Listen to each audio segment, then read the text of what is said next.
Ce comportement insouciant et volage du roi agace profondément sa mère Anne d'Autriche, qui ne va pas se priver de lui dire. Seulement, la reine-mère va bientôt le regretter. Le 9 mars 1661, Mazarin, celui qui jusqu'à présent gouvernait le pays aux côtés d'Anne d'Autriche, meurt.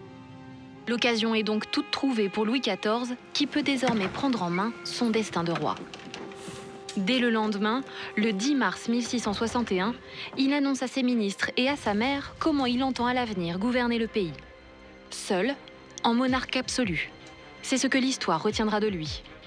Aujourd'hui, la face du théâtre change. Jusqu'à ce jour, j'ai laissé gouverner mes affaires par mes ministres, sous la direction de feu le cardinal Mazarin. Désormais, je régnerai seul.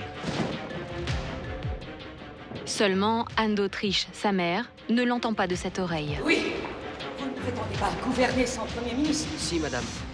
C'est exactement ce que je compte faire. Enfin, Louis, vous n'avez aucune expérience du pouvoir. La guitare, oui, cela vous connaît. Et la chasse. Et les ballets. Mais l'État! Que savez-vous de l'État? C'est mon choix. Je décide, je suis le roi. J'ai beaucoup d'admiration pour ma mère, elle a beaucoup fait pour moi, je ne peux le nier. Mais désormais, il est temps qu'elle me cède la place. Anne d'Autriche, qui a du mal à voir son fils grandir, tente par tous les moyens de le dissuader de gouverner seul. Qui m'en empêchera? Moi! En vain. Alors, madame, vous me forcerez à vous exclure vous aussi. Vous n'oseriez pas! Louis! Et si, ma mère, pour le bien du royaume, j'oserais. D'ailleurs, voilà, c'est fait. Désormais, Anne d'Autriche n'a plus aucun rôle politique. Elle se sent trahie. Je suis très en colère. J'ai tout fait pour que mon fils devienne le plus grand roi de France. Et voilà qu'il me congédie comme la dernière des malpropres. Je trouve ça profondément injuste. Louis! Ce jour-là, Louis XIV devient le monarque absolu que l'on connaît, doté de tous les pouvoirs. Comme l'on dit, il vient de couper le cordon maternel. Mais il va se séparer de sa mère,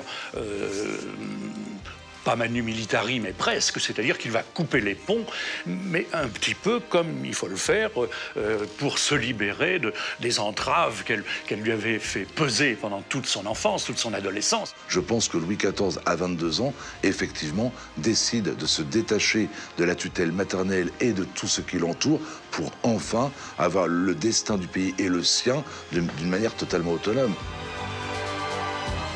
Maintenant, Louis XIV est seul maître à bord et peut faire ce que bon lui semble, quitte à provoquer le scandale.